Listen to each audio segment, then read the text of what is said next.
سورہ بنی اسرائیل آیت نمبر 2۔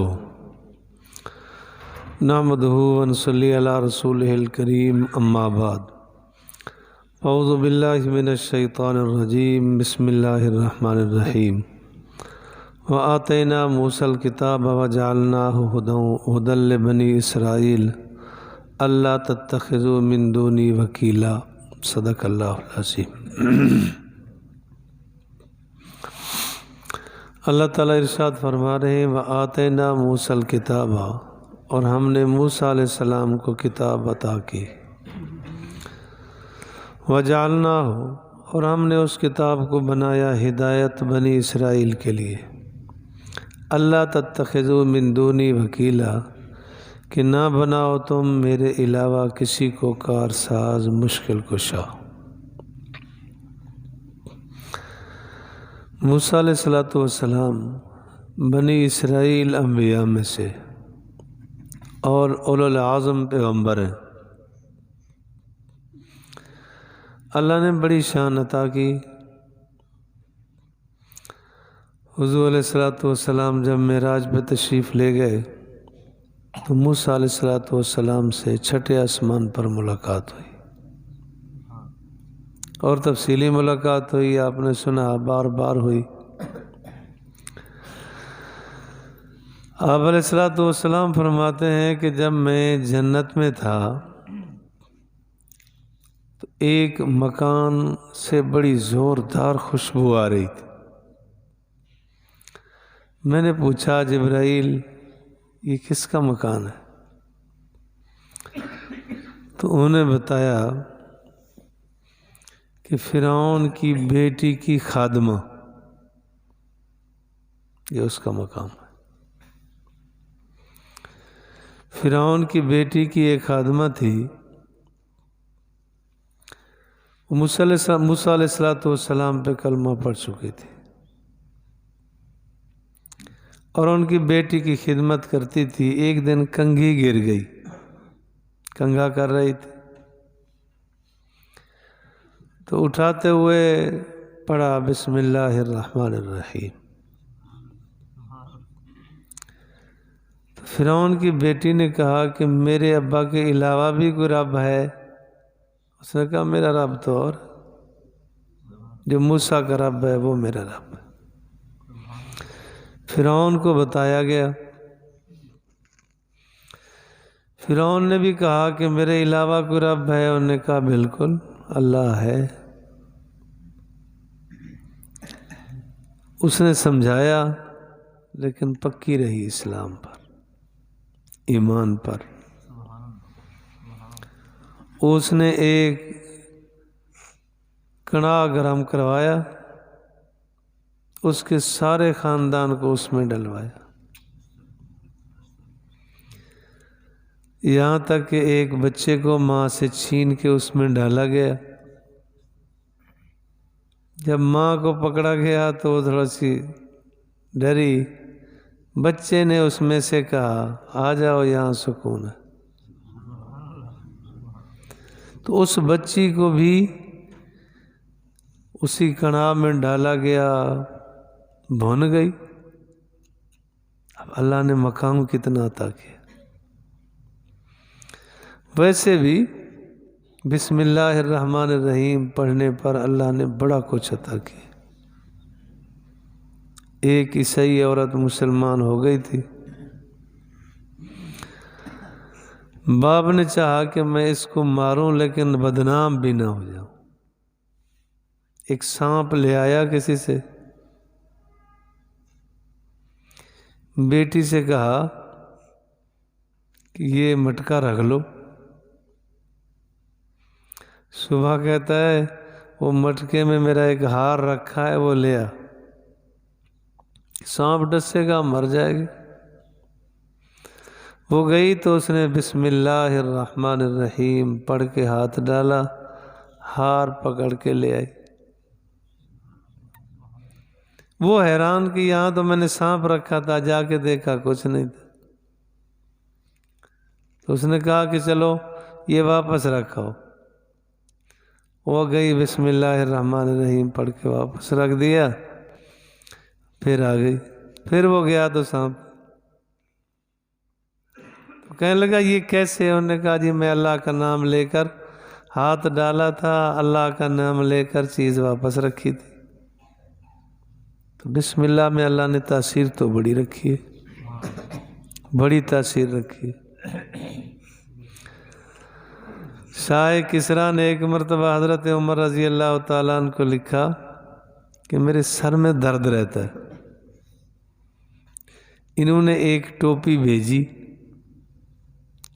کہ یہ سر پہ رکھا کرو، وہ سر پہ رکھ لیتا ٹھیک ہو جاتا۔ خیال آیا کہ ہے کوئی ٹوپی میں جو کچھ بھی ہے، تو ٹوپی کو کھولا تو اس میں لکھ رکھا تھا بسم اللہ الرحمن الرحیم۔ وہ چٹ نکال لی، پھر ٹوپی بھی رکھی، سر میں درد اسی طرح رہا۔ ہر اچھا کام بسم اللہ الرحمن الرحیم سے شروع کیا جائے۔ کل امر ذی بال لم یبدأ بسم اللہ الرحمن الرحیم فهو اقطع و اجزم، کہ ہر اچھا کام بسم اللہ سے شروع کرو گے بابرکت، بسم اللہ سے نہیں کرو گے بے برکت ہوگا۔ تو اللہ تعالیٰ نے موسیٰ علیہ السلام کو اولو العزم پیغمبر بنایا اور ان کو کتاب عطا کی، تورات۔ اللہ فرماتے ہیں کہ وہ کتاب اس کے لیے ہدایت ہے، بنی اسرائیل کے لیے ہدایت ہے۔ جیسے اللہ تعالیٰ نے فرمایا ان ھذا القرآن یہدی للتی ہی اقوم، قرآن پاک اس قوم کے لیے ہدایت ہے۔ لیکن کوئی ہدایت بنا کے فائدہ اٹھائے تو، رہنما بنائے تو، جب رہنما ہی نہیں بنانا، مثلاً کوئی مسئلہ پیش آتا ہے، ہمارا معاشرہ چودھری صاحب کے پاس جاتا ہے، جو چک کا محلے کا وڈیرا ہوتا ہے، یعنی دینی مسئلے کا پتہ تو اس وقت چلے گا کہ جب محلے کے مفتی کے پاس جائے۔ جب رہنمائی حاصل کرنی ہی نہیں تو وہ تو پھر آ کے اپنے جرگے رکھے گا نا، اپنے جرگے رکھے گا۔ جب کئی برادریوں میں یہ نظام ہے کہ ان کے وڈیرے فیصلہ کرتے ہیں کہ پتہ چلے نا کہ اس نے اس کے ساتھ کچھ زنا کیا ہے تو آگ جلاتے ہیں، کہتے ہیں آگ سے گزر جا تو پاک ہے، مر گیا مر گیا، بچ گیا بچ گیا۔ شریعت میں تو نہیں ہے۔ یا ان کے پاس جاتے ہیں، حدیث پاک بخاری شریف میں ہے البینۃ علی المدعی والیمین علی من انکر، کہ جو مدعی ہے اس کے ذمے گواہ ہیں، وہ نہ ہوں، پھر مدعا علیہ پر قسم آتی ہے۔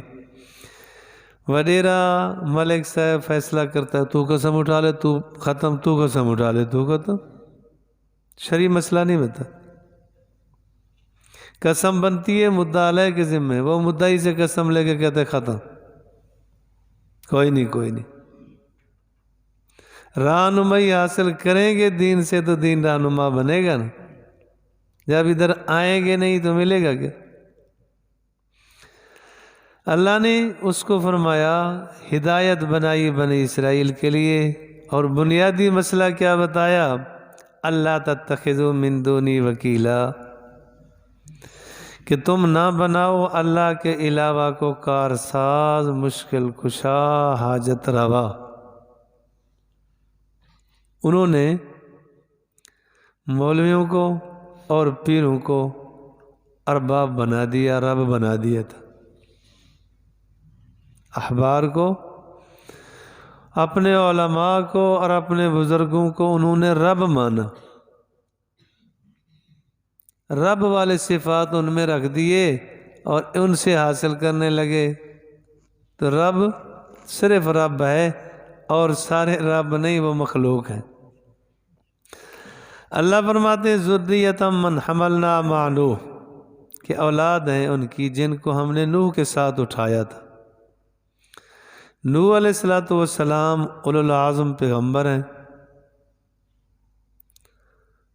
پہلے پیغمبر ہیں جن کو حکم دیا گیا کہ ان کو توحید کا سبق پڑھاؤ اور شرک سے بچاؤ۔ نوح علیہ السلام کے زمانہ سے شرک شروع ہوا۔ تو جو نوح علیہ السلام کے ساتھ طوفان آیا اور کشتی میں سوار ہو کے اوپر گئے، وہ صرف وہ تھے جو مسلمان تھے۔ 950 سال خطاب کیا۔ مسلمان ایک مشہور قول کے مطابق 40 مرد 40 عورتیں، وگرنہ دوسرے اقوال اس سے بھی کم ہیں۔ اتنا عرصے میں تو سوار وہی ہوئے جو ایمان والے تھے۔ اب ان کی آگے نسل چلی، نوح علیہ السلام، آدم علیہ السلام، شیس علیہ السلام، نوح علیہ السلام، پھر چلتے چلتے ابراہیم علیہ السلام، ابراہیم علیہ السلام کے بیٹے اسحاق علیہ السلام، اسحاق علیہ السلام کے بیٹے یعقوب علیہ السلام، ان کی اولاد کو بنی اسرائیل کہتے، عیسیٰ علیہ السلام تک۔ تو وہی ہے کہ ان کی اولاد ہو جو مسلمان تھے۔ دیکھو اپنے اکابر کو، تو دیکھو اس پر چلو، وہ توحید پر تھے، اللہ کی وحدانیت پر ایمان رکھنے والے تھے۔ تم ان کی نسلیں اور اولادیں کیا بن گئے؟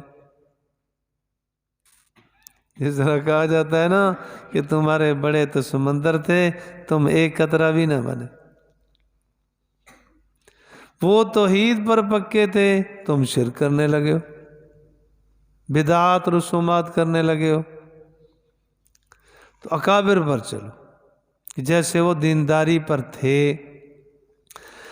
اللہ فرماتے ہیں انہو کان عبدا شکورا، کہ نوح علیہ السلام وہ اللہ کا بندہ شکر گزار تھا، شکر گزار تھا۔ کہ 1400 سال ان کی عمر ہوئی، ہمیشہ اللہ کا شکر ادا کیا۔ 950 سال جو ماریں کھائیں، واعظ و نصیحت کرتے رہے۔ روایات میں آتا ہے کہ لوگ اتنا مارتے تھے کہ وہ پتھروں میں دب جاتے تھے، جبرائیل آ کے نکالتے تھے، پھر بھی اللہ کا شکر ادا کرتے۔ اللہ فرماتے ہیں شکر چاہیے، لَإِن شَكَرْتُمْ لَأَزِيدَنَّكُمْ، اگر شکر کرو گے نا تو اللہ کی نعمت اور بڑھ جائے گی، اللہ کی نعمت میں برکت ہو جائے گی۔ شکر چاہیے۔ حدیث پاک میں آتا ہے مَن يَشْكُرِ النَّاسَ لَمْ يَشْكُرِ اللَّهِ، جو بندوں کا شکر گزار نہیں، وہ اللہ کا بھی شکر گزار نہیں ہوگا۔ بندے کا تو ضرورت مند ہو کر وہ کچھ احسان کرتا ہے، دکھائی بھی دیتا ہے، جب اس کے احسانات کو وہ احسانات نہیں مانتا، رب کے احسانات کو کیا مانے گا؟ اور شکر ادا کرنا ایک تو زبان سے ہوتا ہے کہ آدمی زبان سے شکر ادا کرے، اللہ تیرا شکر ہے۔ ایک ہے اعمال سے اللہ کا شکر ادا کرے، عمل۔ ایک ہے کہ شکر ادا کرے استقامت سے، ٹک کے رہے۔ ایک مرتبہ حضرت جنید بغدادی رحمۃ اللہ علیہ سے، ان کے استاد بھی تھے، ماموں بھی تھے، حضرت سری سکتی رحمۃ اللہ علیہ، فرمانے لگے کہ بیٹا پتہ ہے شکر کسے کہتے ہیں؟ 9-10 سال کی عمر تھی، ابھی چھوٹی عمر تھی، لیکن صحبت میں بیٹھنے والے تھے۔ آج کیا جی، میں تو یہی سمجھتا ہوں کہ شکر یہ ہے کہ اللہ کی کسی نعمت کو معصیت نہ لگے، اللہ کی کوئی نعمت معصیت پہ خرچ نہ ہو، گناہ پہ خرچ نہ ہو۔ بڑے خوش ہوئے، فرمایا کہاں سے سیکھا؟ عرض کیا آپ کی صحبت سے، کہ اللہ کی جو نعمت ہے، حضرت داؤد علیہ السلام فرماتے تھے اللہ میں تیری کسی نعمت کا شکریہ ادا نہیں کر سکتا، اس لیے کہ شکر ادا کرنا بھی تو ایک نعمت ہے، اس پر پھر شکر واجب ہو جائے گا کہ اللہ تیرا شکر ہے، یہ توفیق جو دی یہ ایک نعمت ادا ہوئی، اس نعمت پر اور میں کس کس کا نعمت کا شکریہ ادا کروں۔ تو اب اگر آدمی اللہ کا شکر ادا کرنا چاہے، کس کس نعمت کا شکریہ ادا کرے؟ پوری زندگی سجدے میں گزار دے، کسی اللہ کی ایک نعمت کا بھی پورا شکر ادا نہیں ہوتا، اور ایک ایک نعمت لاکھوں روپے کی موجود ہے، اربوں روپے کی موجود ہے۔ حضرت سہل رحمۃ اللہ علیہ تشریف فرماتے، ایک آدمی آیا کہنے لگا حضرت جی بڑی بربادی ہوئی۔ انہوں نے کہا کیا ہوا؟ کہتے جی رات چور آ گئے، وہ سارا مال لے گئے، بڑی بربادی ہوئی۔ تو فرمانے لگے اللہ کا شکر ادا کر، اللہ کا شکر ادا کر کہ چور آئے تیرا مال لے گئے، کہیں ایسا نہیں ہوا کہ شیطان آتا اور تیرا ایمان لے جاتا، ایمان تو بچ گیا نا، اس پر اللہ کا شکر ادا کر۔ عمر ابن عبدالعزیز رحمۃ اللہ علیہ تشریف فرماتے، ایک وفد آیا، ان میں سے ایک نوجوان بولنے لگا حضرت جی یہ بات ہے، یہ بات ہے۔ تو حضرت نے فرمایا کوئی عمر رسیدہ آدمی بات کرے، نوجوان خاموش ہو جائے۔ تو انہوں نے عرض کیا حضرت اگر یہی ہے کہ عمر رسیدہ بات کرے، عمر رسیدہ ہی لائق ہوتا ہے، پھر تو آپ خلیفہ بننے کے لائق نہیں، آپ کی عمر ہے، وہ بڑی عمر کے لوگ موجود ہیں۔ حضرت ہنس پڑے، فرمایا اچھا چلو بات کرو، کیسے آئے؟ انہوں نے کہا جی ہم کچھ لینے کے لیے نہیں آئے، اس لیے کہ جو کچھ ہمارے علاقے کا حق بنتا ہے اس سے بڑھ کر ہمیں مل رہا ہے، اور ظلم کا ہمیں خطرہ نہیں ہے، عدل اور انصاف ہی انصاف ہے۔ فرمایا پھر آئے کیوں؟ فرمایا اس لیے آئے ہیں کہ ہم آپ کا شکریہ ادا کریں کہ اللہ نے آپ کو عادل بادشاہ بنا دیا، کہ شکریہ ادا کرنے کے لیے ہر لمحہ اللہ کا شکر ادا چاہیے۔ آپ علیہ السلام ٹھنڈے پانی سے وضو فرمایا اور عبادت کرتے رہے یہاں تک کہ پاؤں مبارک سوج گئے۔ صحابہ نے بھی عرض کیا، جناب عائشہ رضی اللہ تعالیٰ عنہ نے بھی عرض کیا کہ آپ تو بخشے بخشائے ہیں، اتنا زیادہ عبادت کیوں کرتے ہیں؟ آپ علیہ السلام نے فرمایا افلا اکون عبدا شکورا، کیا میں اللہ کا شکر گزار بندہ نہ بنوں؟ وہ بخشے بخشائے اور ہم کتنا شکر ادا کرتے ہیں۔ زندگی گزرے بس دو پہلو ہو، صبر ہو یا شکر ہو، صبر ہو یا شکر ہو۔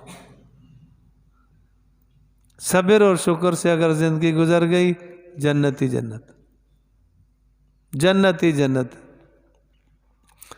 ایک لطیفہ سا واقعہ کہ ایک محدث، بظاہر ان کی شکل، بیوی بڑی خوبصورت، ایک مرتبہ باہر سے تشریف لائے، قرآن پاک کی تلاوت کر رہی تھی، تو فرمانے لگے قرآن پاک کو سمجھ بھی آتا ہے یا ویسے پڑھتی ہو؟ تو کہنے لگی تیرے سے بہتر سمجھا ہوا ہے۔ ایسی بیوی تو کہے گی تیرے سے بہتر سمجھا ہوا ہے. کہنے لگے حیرانگی ہے، لوگ میرے پاس پڑھنے آتے ہیں، بڑا محدث مفسر کہلاتا ہوں، میرے سے بہتر کیسے سمجھا ہوا ہے؟ فرمایا پورے قرآن کا خلاصہ میں نے یہ سمجھا ہے کہ تو بھی جنتی ہے، میں بھی جنتی ہوں. کہا یہ کس آیت سے سمجھا؟ تو وہ فرمانے لگی کہ اللہ تعالیٰ نے حکم دیے ہے کہ صبر کرو اور شکر کرو. میری جیسی عورت کا تیرے جیسے بدصورت پہ صبر کر لینا، نتیجہ جنت ہے، اور میرے جیسی بد زبان پر تیرے جیسے آدمی کا شکر کر لینا، صبر کر لینا، نتیجہ جنت ہے. تو صابر ہیں یا شاکر ہیں؟ تو بھی جنتی، میں بھی جنتی.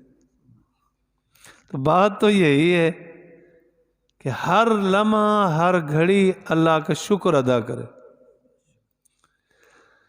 محدثین، مفسرین، علماء، صلحاء فرماتے ہیں کہ اللہ کی جب کسی ایک نعمت کا بے جا استعمال ہوتا ہے گویا پوری خزانہ کائنات کی ناشکری کی.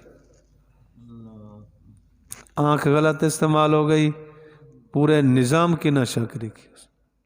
اللہ نے آسمان بنایا، زمین بنائی، ساری کائنات اس کے لیے بنائی تھی، اس نے غلط استعمال کر دیا. تو نوح علیہ السلام انہو کان عبدا شکورا، وہ اللہ کے شکر گزار بندے تھے.